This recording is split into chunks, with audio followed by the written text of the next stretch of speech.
दोस्तों आरकेआर क्लासेस में आपका स्वागत है। तो हम लोग कोऑर्डिनेट ज्योमेट्री में आईआईटी जेईई के इंटीजर टाइप, जो एडवांस में इंटीजर टाइप के क्वेश्चन पूछे जाते हैं, उसको लेंगे और सॉल्व करने का प्रयास करेंगे। बहुत बेहतरीन क्वेश्चन है, बहुत बेहतरीन क्वेश्चन। तो देखेंगे, इसके लिए आपका कॉन्सेप्ट बहुत तगड़ा होना चाहिए। सवाल क्या है? If n1 is number of point on the line, if n1 is number of point on the line 3x + 4y = 5, which is distance of 1 + sin square theta from the point 2, 3, and n2 denotes the number of point on the line 3x + 4y = 5, which is at the distance of sec square theta plus 2 cosec square theta unit from the point 1, 3. Then find the sum of, यहाँ पर थोड़ा mistake हुआ है, find the sum of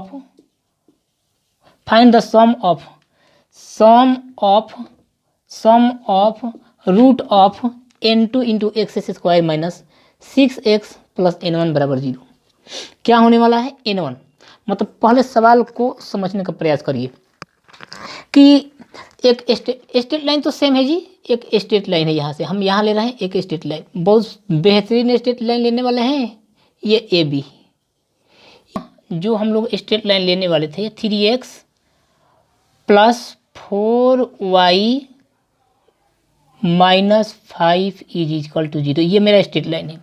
और ये straight line है क्या? यही तो स्ट्रेट लाइन है।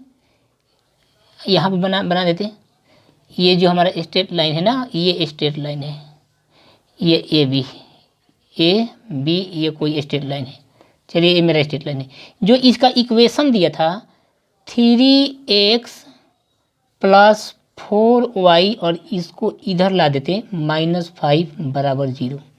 ये हमारा इक्वेशन था।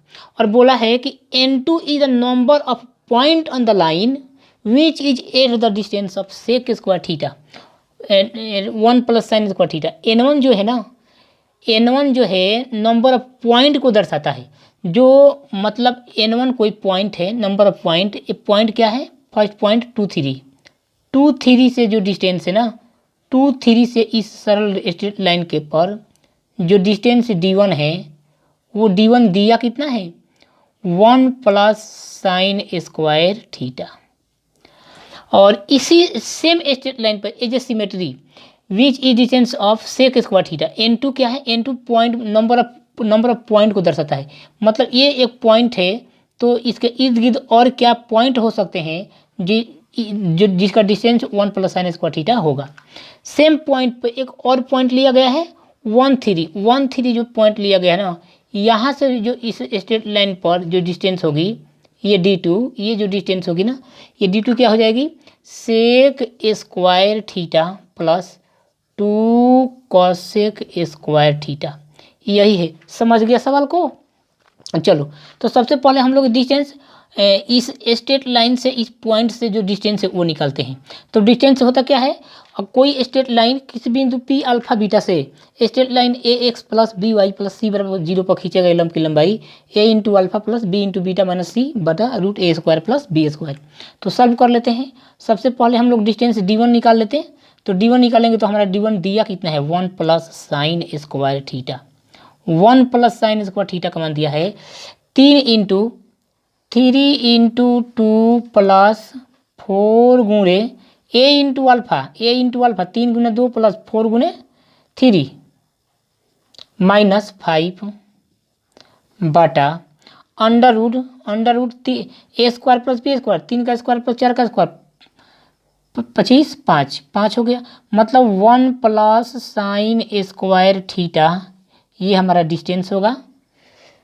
3 दूनी के 6, 4 तिहाई 12, 18 में से 5 गया 13, और ये 13/5 हो गया। मतलब हम लोग थोड़ा गौर कर बुआ कि ये थीटा का कौन सा ऐसा वैल्यू है। थीटा = 45 भर के चेक कर लो, थीटा = 0 भर के चेक कर लो। मतलब कभी भी इतना अगर कोई भी वैल्यू भर के हम चेक करते हैं, थीटा = 90 भर के चेक कर लो, थीटा = 30 भर के चेक कर लो, इसमें लाई नहीं करेगा। मतलब 1 अगर मान के चला कि 1 + sin स्क्वायर थीटा हमारा जो डिस्टेंस आना चाहिए मैक्सिमम जो डिस्टेंस हो, अगर यदि होता तो tan थीटा का मान 90 डिग्री तो 2 यूनिट होता। जबकि ये 5 दूनी के 10 मैक्सिमम हो जा रहा है। दो कभी भी बड़ा नहीं होगा। 5×2 = 10, 2 पॉइंट कितना 5×6 = 30, 2.6 से 2 कभी बड़ा नहीं हो सकता। इसका मतलब कि इसमें N1 का जो वैल्यू होगा ना, नंबर ऑफ पॉइंट 0 होंगे। फर्स्ट केस में नंबर ऑफ पॉइंट क्या हो जाएंगे, 0 होंगे। क्योंकि आप थीटा का कोई भी वैल्यू पुट कर लो, आप थीटा का कोई भी वैल्यू पुट कर लो, 13/5 के बराबर कभी नहीं आएगा। ठीक है, हमेशा इससे लेस ही देन होगा। मतलब कभी सेटिस्फाइड नहीं, मतलब थीटा का कोई भी ऐसा वैल्यू नहीं है जो 1 + sin² थीटा को 13/5 के क्या कर दे, इक्वल कर दे, कोई वैल्यू नहीं है। तो वो अब हम दूसरे पॉइंट पर गौर करें, दूसरे को गौर करने के बाद हमें पता चला कि ये स्ट्रेट लाइन तो सेम है ना, सेम पॉइंट से, ये पॉइंट 13 से। तो D2 जो हमारा हो जाएगा, D2 जो हमारा हो जाएगा, D2 जो हमारा हो जाएगा बाबू, 3×1 + 4×3 - 5 /√। और D2 का वैल्यू दिया कितना है, रख देते हैं √5, √3 का स्क्वायर + 4 का स्क्वायर, मतलब 25, 5।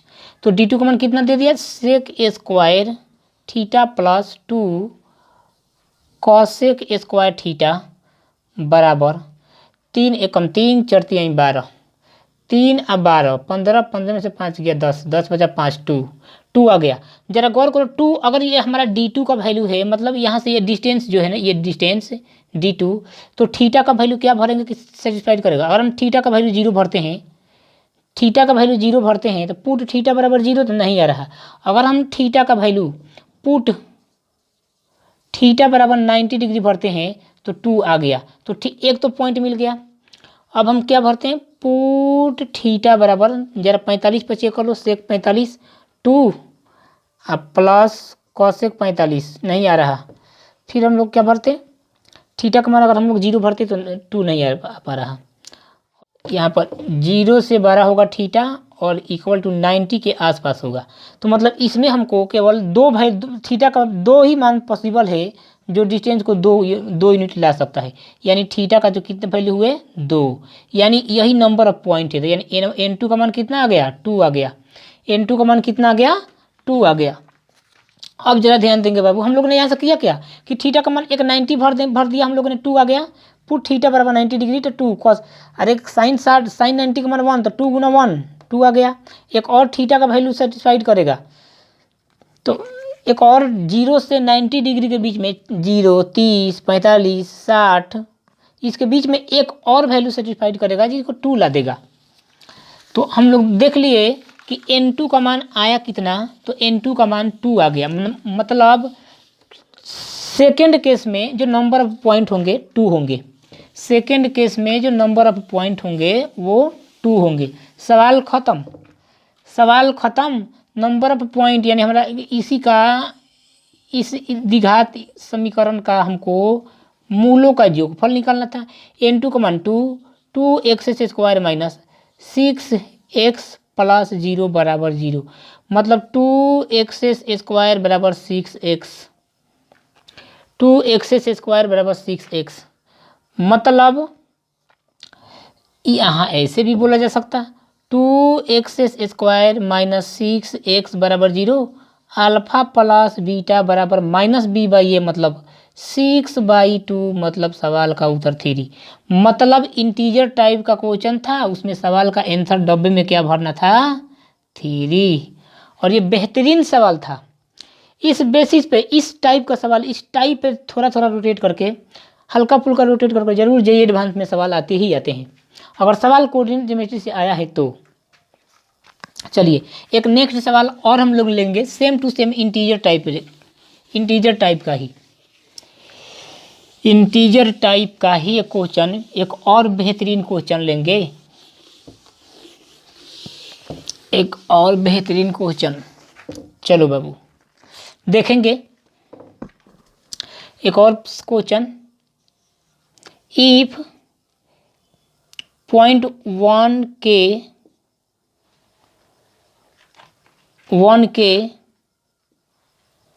And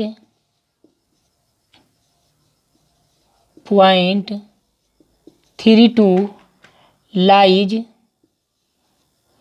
lies in same side of, same side, बेहतरीन सवाल है, same side of straight line,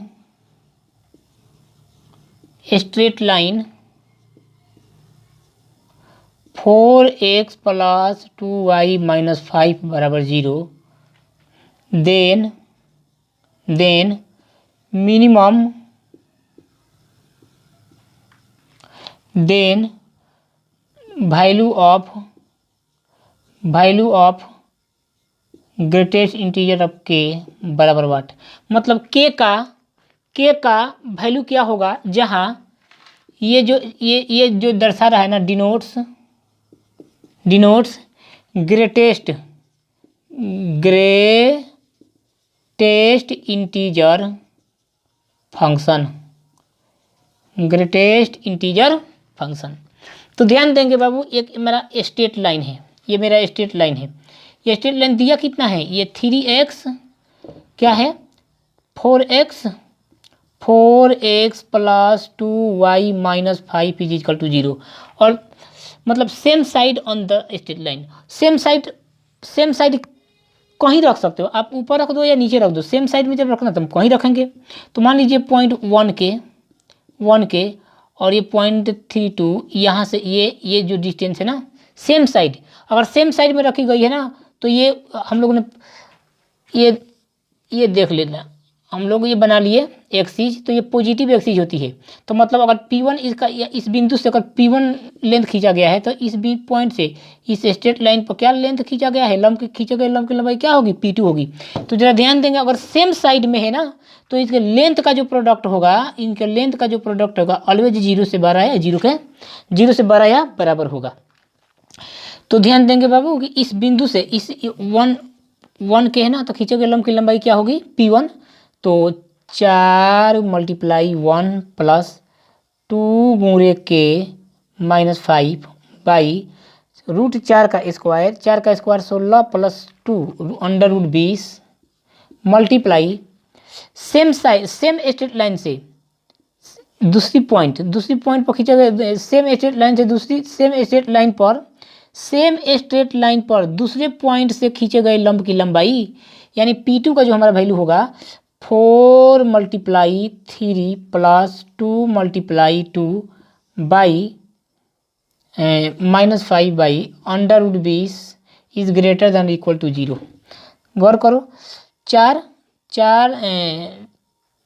में से 5 गया, -1 + 2k, मतलब 2k - 1 इंटू, ये तो 0 हो जाएगा, 2k - 1 इंटू 4 × 12 प्लस 2 दूनी के 4, 16 में से 5 गया 11, 4 × 12 2 दूनी के 4, 12 4 16 में से 5 गया 11 is greater than equal to 0।